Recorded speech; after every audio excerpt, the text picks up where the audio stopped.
Hey guys, it's been a long time since I've done a, tutorial. Actually, it's been like 3 years, I'm pretty sure, since I've done a natural hair tutorial because your girl was locked, of course. Y'all know. I still have my initial single wisdom lock, whatever you want to call it. But yeah, it's been 3 years since I've done a natural hair tutorial, so I'm excited to be back. Lately, I have been in my wash and go bag. So let's get into it. That's what I'm doing today. That's what the video is gonna be about. Y'all can tell I'm kind of new to talking here again because I haven't done this in a while. Quick spiel before we get into the tutorial. So I have been using these same exact products over and over and over and over and over. It's now January 10th. I've been using these same products since the beginning of December, washing my hair every week or every other week. I have stuck to a routine for the most part, doing the same style, using the same products because I just know that consistency helps your hair to grow. And I can, vouch for the fact that my hair has grown since being consistent with with this routine and with the products that I'm using. A lot of the products I'm using are sulfate free. If you guys are interested, I'll give you a rundown of my entire wash day. But as for now, we're just gonna do the styling part. So I did go ahead and apply leave-in to my hair. Let me grab the leave-in real quick. I went ahead and I applied this Camille Rose Honey Hydrate leave-in. I put that on in the shower because, the girlies are saying put it on in the shower. Let the steam hit your hair in the shower while you're putting the leave-in on. So that's what I did. And then for definition and defining my curls and all that stuff, I'm going to be using the Mielle pomegranate and honey coil sculpting custard. And then the wetline xtreme, the blue one. It has to be the blue one. I have not tried the clear one, so that's why it has to be the blue one. I haven't tried the clear one this time around, being a loose natural. I tried it, I'm pretty sure, like 2 years ago before locks, but I haven't tried it since I unlocked my hair. But yes, you guys, I am working in sections, and I'm probably not gonna keep this on the whole time because it's not that big of a deal to me. In my spray bottle, all I have is water, and I think that's it. Let's get into it. Everything from here on out will probably be a voiceover. But yeah, let's get into it. Thank you guys for being here, and make sure you go ahead and like the video and subscribe to the channel and leave me a comment letting me know if you're gonna try this style, letting me know if you're gonna try a wash and go, and letting me know like what's your go-to style right now, because right now for me it's a wash and go. All right, guys, let's get into the video in 3, 2, 1. So boom, I sectioned my hair off into 4 large sections, and I went ahead and did the back 2 off camera since y'all wouldn't be able to see it very well anyway. This wash day, I decided to do a side part. That was a big mistake, and you'll see why later. But I break each large section down into smaller sections so I can really focus on defining my curls.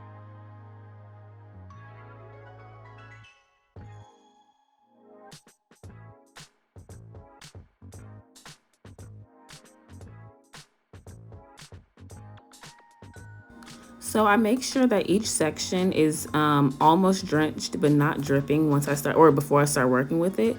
And then I add my first definer, which is that mielle product that I showed you guys at the beginning. And I like to apply my products roots to ends. And then whenever I'm applying and I kind of feel a little bit more frizz, I'll apply a little bit more product. But I try to start with a little bit and work my way up because I don't want my product building up. And y'all, I did not realize it until this video, but I do a lot of smoothing my hair. So I guess that's just the key to really define curls. But I added my wetline, as you guys can see, in the same fashion. I added more if my hair doesn't feel smooth enough. And then once I think it is smooth enough, I further define each curl with the shingling method. And of course, the shingling method is where you pull out each individual curl. You smooth it almost to the bottom, and then you coil the last 2 inches, if that makes sense. And you do 1 or 2 coils. You don't want to do more than 2 because you don't want it to be a finger coil. Now this method does take a while. Like it takes me about 2 hours probably. But it's super worth it because my wash and go does last like anywhere from 7 to 10 days.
So when I'm smoothing the product on my hair, if I feel like my fingers just can't get the section smooth enough, then I will go in with my I think I don't know what kind of brush it is. I can't remember what kind of brush it is, but it's a detangling brush.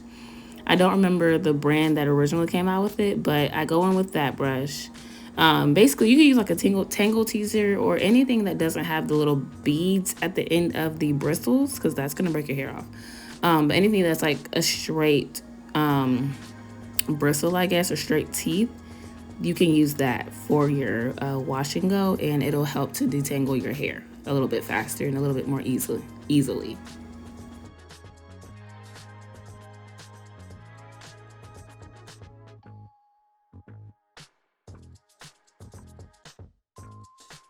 So if I see any frizz along the way, like even if it's a section I've already done, I'll go back and redo those pieces with a little bit more gel, because the less frizz I start with, the longer the style is actually gonna last for me.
Okay, y'all, so in like 2 seconds, you're gonna see me get lazy.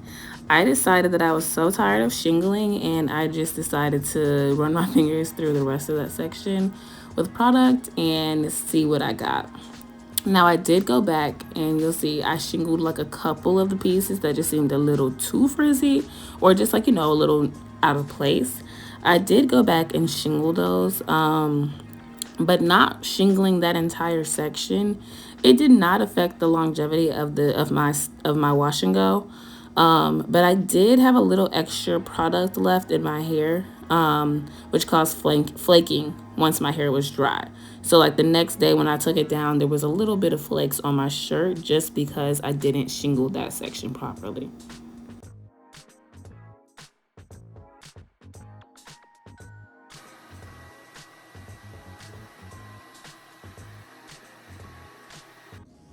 Okay, y'all, now that I've done my, that I've set in the dryer for close to an hour. I think it was like 45 minutes that I set it in the dryer. Yeah, what time is it? Yeah, I set it in the dryer for like 45 minutes. And so now I'm gonna like go in and just dry my roots because I know my roots are not dry. Yeah, I know my roots are not dry, so I'm gonna go in with my diffuser and dry my roots.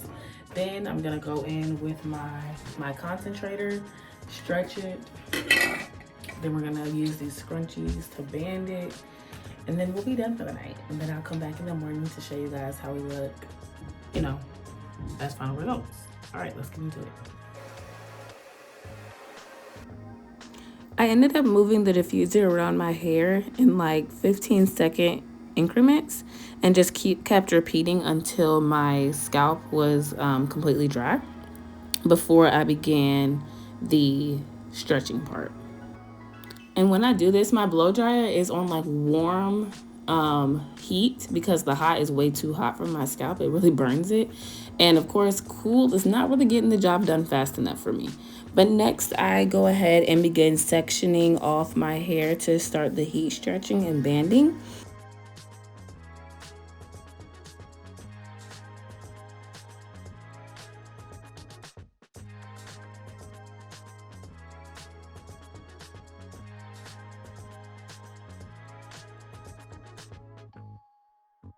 Once I have my section, I like gather it slowly from the root and I begin stretching it downward. And then I use the concentrator attachment on my blow dryer to heat stretch. And I believe this entire process, especially the stretching it downward, helps to break that gel cast. So by the time I finish this, like my hair is really soft and it doesn't have that crunch to it anymore.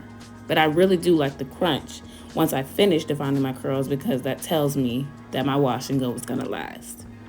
So at this point, I'm just using my scrunchie to band it down. I like to do it while my hair is still like hot. I don't know, in my head, it's kind of like the heat is gonna stay trapped in there a little bit to help it to continue stretching overnight. So that's why I like to band it immediately after blow drying that section.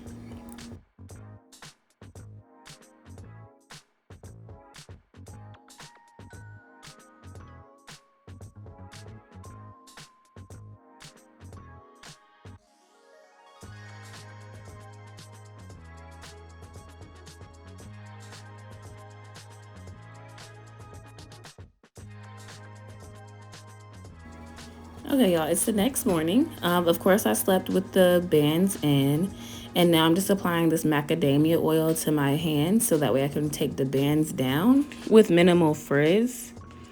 And just as a side note, this is actually how I sleep with my hair every single night when I have a wash and go, and that's how it lasts. Like, it actually lasts for me sleeping with my hair in bands every single night.